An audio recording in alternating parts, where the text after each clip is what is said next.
영어를 배울 때 영어가 어려운 이유가 있는데 그 이유 중에 하나는 무엇이든지 다 그냥 무조건 외우기 이런 거가 있거든요. 실제로 영어를 가르치면서 느끼는 것 중에 하나가 대부분의 아이들이나 우리가 어른이 된 사람도 마찬가지인데요. 예를 들자면 이렇게 알파벳을 A, B, C, D 이렇게 배우잖아요. 대문자, 소문자 이렇게 배우게 되는데 요거는 알파벳을 배우면 이 알파벳 배우는 걸로 끝나버리는 경우가 많아요. 그런데 여기서 꼭 알아야 될 게 뭐냐면 이게 여기가 알파벳의 일종의 형태를 익히는 거죠. 여기가 A고 B고 C고 D 이렇게 형태를 익히는 거라면 그 다음에 우리가 하는 것이 이렇게 알파벳 글자들마다 갖고 있는 이름을 익히는 거죠. A, B, C, D 이렇게. 그러면 그 다음 단계는 뭘까요? 여기까지는 거의 다 대부분 잘 합니다. 그런데 그 다음 단계가 요게 단어로 읽는 것과 이 알파벳을 공부한 것과 여기에 어떤 연계성이 없어요. 연계성이 없다 보니까 영어가 어려워지는 이유 중에 하나인데 여기가 뭐냐면 이렇게 기본 음가라고 하는 이렇게 이 각각의 알파벳 글자들마다 어떤 소리를 내는가라는 것을 정확하게 알고 있다면 그렇다면 요 알파벳 글자들의 조합으로 만들어진 단어 그것을 더 쉽게 읽을 수 있겠죠. 읽고 쓰기가 쉽겠죠. 그러니까 다시 말해보면은 알파벳의 형태를 익히고 이름을 익히고 그 알파벳 각각의 고유한 음가를 익혀주면 단어를 읽을 수 있다는 거. 이렇게 단어를 읽을 수가 있고요. 그리고 단어가 척척 읽어지면 우리가 궁극적으로는 이렇게 문장으로 된 어떤 의미를 갖고 있는 어떤 최소한의 어떤 단위가 문장일 건데 물론 단어도 의미가 있죠. 근데 궁극적으로는 뭐가 뭐 한다라고 하는 이제 이렇게 의사소통에 필요한 문장이 될 건데 이 문장까지도 척척 읽어내고 또 쓸 수가 있겠죠. 그러면은 형태를 배우고 이름을 배우고 음가를 배워야 되는데 대부분 알파벳의 형태 A, B, C, D 대문자, 소문자 잘 익힙니다. 그리고 이름도 대부분 잘 익힙니다. 그런데 이제 문제는 여기서부터 생기는 거예요. 음가를 알파벳 이름을 익혔는데 음가랑 이름과 아무 상관없이 배우는 경우가 많아요. 그런데 우리가 조금만 제대로 본다면 알파벳 글자의 이름을 알면 소리를 알 수 있다는 거예요. 이 글자의 이름만 알아도 이게 무슨 소리를 내고 있는지 정확하게 알 수 있거든요. 그런데 이 이름하고 이름은 이름이고 뭐 형태는 형태고 이름은 이름이고 음가는 음가고 단어 읽기는 단어 읽기고 이렇게 되는 거예요. 예를 들자면 이렇게 A, B, C, D 이렇게 쭉 해서 G까지 배울 건데 여기 잘 돼요. 이제 알파벳 대문자 소문자 익혔습니다. 이름도 다 알아요. 이렇게. 그런데 여기 음가부터 들어오면은 또 이상한 방식으로 이제 음가를 배우게 하고 그리고 음가를 배워놨지만 또 단어를 읽을 때는 또 엉뚱한 방식으로 읽게 하거든요. 실제로 어떻게 배웠는가라고 보면은 예를 들면 A, E, I, O, U 이렇게 됐을 때 이 모음의 기본적인 음가가 뭐니? 그러면은 아, 에, 이, 오, 우 이렇게 하는 경우가 많거든요. 아, 에, 이, 오, 우라고 기본 음가를 알고 있어요. 그런데 이 알파벳의 단어들의 조합인 이렇게 되어 있는 이 단어를 읽을 때는 그럼 여기를 아, 에, 이, 오, 우라고 배웠으니까 그러면 아가 되면은 여기를 분명히 컷이라고 읽어야 될 건데 또 이 단어를 읽을 때는 컷이라고 읽지 않고 cat 이렇게 읽는단 말이에요. 그러면 아이들이나 영어를 처음 배우는 입장에서는 너무 어려운 거죠. 알파벳 대문자, 소문자 배웠고 이름도 배웠어요. 음가도 배웠어요. 그런데 단어 읽는데 1도 도움이 안 되는 거죠. 그리고 문장 읽는 데는 또 더더구나 도움이 안 되죠. 그래서 단어의 이 알파벳의 형태를 익히고 이름을 익혔다면 이 이름을 가지고 음가, 그 알파벳이 어떤 소리를 내는지 요거를 이름 속에서 정확하게 찾아볼 수가 있다는 거예요. 그 첫 번째로 오늘 공부를 한번 해볼 건데요. 자, 여기 보면은 첫 번째 예시로 나와 있는 두 글자를 한번 볼 건데요. 알파벳 두 글자 중에서 특징을 우리가 찾아볼 수 있는데 조금 전에 우리가 말한 대로 이 알파벳의 모양을 익히는 형태를 공부를 했다면 이 알파벳마다 갖고 있는 이름을 익힐 것이다 그랬고요. 그리고 이 알파벳마다 갖고 있는 음가, 이렇게 어떤 소리를 내지라는 이 기본적인 알파벳마다의 형태와 이름과 소리, 여기가 굉장한 연관성을 갖고 있다는 거예요. 그러면 이 연관성을 갖게 이 기본 음가를 익혀주면 그러면 이걸 가지고 단어를 읽을 수 있다는 거죠. 서론이 길었지만 이제 이름 속에 이름만 알면 음가를 알 수 있다. 첫 번째 배워볼게요. 이 글자의 이름이 무엇이죠? 이름이?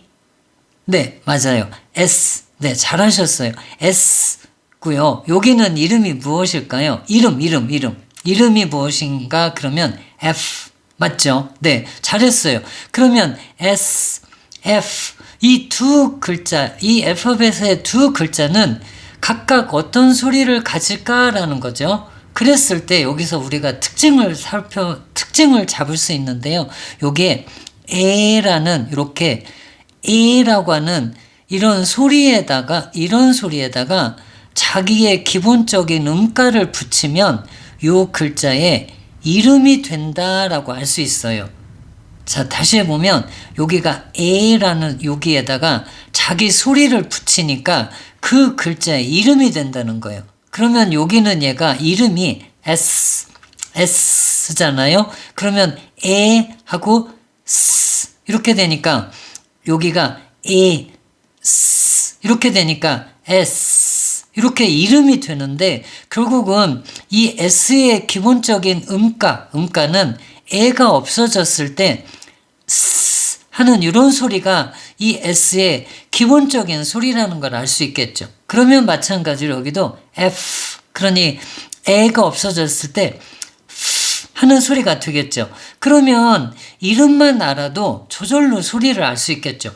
굳이 알파벳의 형태를 배우고 이름을 배우고 소리를 제각각 다 따로따로 배울 필요가 1도 없다는 거예요. 네, 다음으로 살펴보겠습니다. 여기도 마찬가지인데요. 우리가 알파벳의 형태를 배웠으니 그리고 형태를 배우면서 우리가 이름을 익혔으니 이제 음가를 알아서 뭐를 할 때 단어를 읽을 때 그대로 활용을 해보자라는 거예요. 알파벳의 형태 알았어, 이름을 알았어, 그러면 그 속에 음가가 있다는 거고요.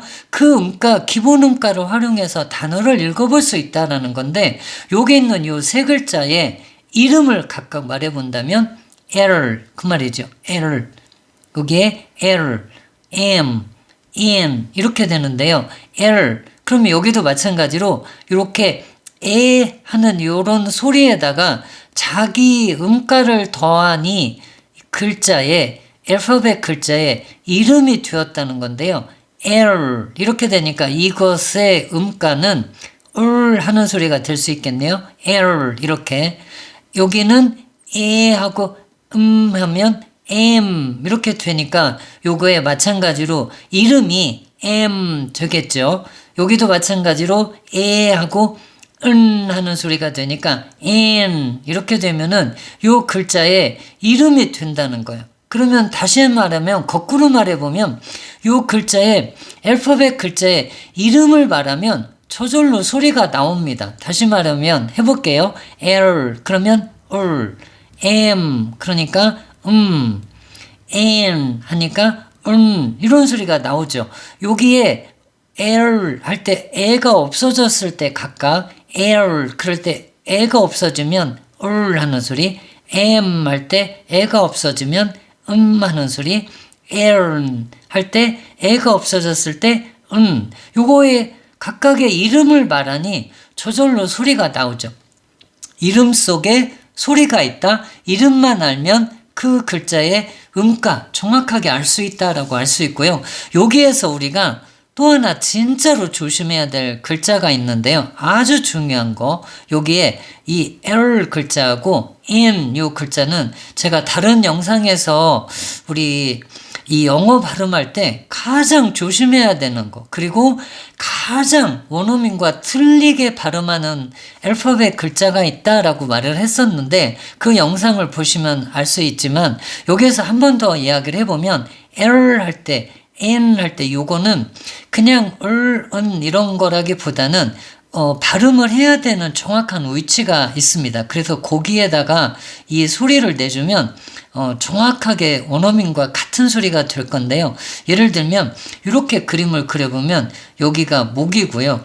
여기는 운니고 여기가 아랫니. 그래서 요 운니 뒤쪽에 여기에 보면 오돌도돌한 부분이 있는데 이쪽으로 이렇게 혀끝을 이쪽으로 이렇게 혀끝을 이렇게 갖다 올려서 이쪽을 대보면 오돌도돌한 부분이 보이는데 그쪽에 소리를 혀를 붙여놓은 상태에서 여기쯤에 놓고 나서 L 이렇게 되면 L 그럴 때 할 때 여기가 이렇게 혀가 이쪽을 건드리고 가게 됩니다. 그때 이 소리가 하는 소리고요. 여기도 마찬가지로 in 할 때 할 때 여기에 와 있어야 돼. 요 소리가. 그래서 요 두 글자는 더더구나 조심해 주고요. 그런데 결국은 따지고 보면은 모두가 L 할 때 M 할 때 N 할 때 이렇게 된다라고 알 수 있고요. 마지막으로 네, 요 글자는 무슨 기본 음가가 무엇일까 잘 모르는 경우 굉장히 많아요. 어른들도 심지어는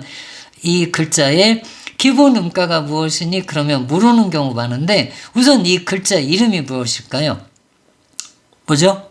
네, 맞습니다. X. 요거를 영어로 써보면 X 이렇게 되겠죠. 네, 요거의 영어 이름을 영어로 써보면 X 이렇게 세 가지 소리가 있어서 X 이렇게 된 건데 우리가 지금까지 생각해 본 것처럼 하는 거에 자기의 기본적인 기본 음가를 더해서 그 글자에 이름이 되었다라고 하는 우리가 규칙을 배웠잖아요. 알파벳 이름을 알면 음가를 알 수 있다. 기본적인 자기 음가에 앞에 에를 붙여서 하고 자기 음가를 붙이면 그 글자 이름이 된다 그랬는데 여기도 마찬가지예요. 그래서 X 그렇지만 여기에서 요것이 없어졌으면 X 그러니까 크스 이렇게 되는 거가 요 글자의 정확한 음가라는 거예요. 네, 그러면 네, 오늘의 영상을 잘 이해하셨을 것 같고 이제 마지막으로 한 번 더 복습해 보도록 하겠습니다. 알파벳 형태 다시 한번 해보면 알파벳의 형태를 알고 이름을 알면 그 글자의 기본적인 음가를 알 수 있다. 그리고 그 음가를 이용해서 단어를 읽을 수 있다. 쉽게 읽을 수 있다. 쉽게 쓸 수 있다라고 했고요. 첫 번째로 이름 속에 음가가 있다 그랬는데 첫 번째 규칙은 모두가 이렇게 에에다가 이렇게 자기의 기본적인 그 글자가 갖고 있는 음가, 소리를 붙여서 그 글자에 이름이 되었다 그랬어요. 그래서 그 글자 이름은 바로 에를 없앴을 때 자기의 소리가 남는다 그랬으니 그러면 이름을 말해보면 정확하게 그 글자에 음가가 남습니다. 음가만 남습니다. 이름을 말하고 나면 에 뒤에 음가가 정확하게 남아요. 그래서 다시 한번 해보면 S 이름을 말하면 S, S 그래서 S가 된다는 거고요.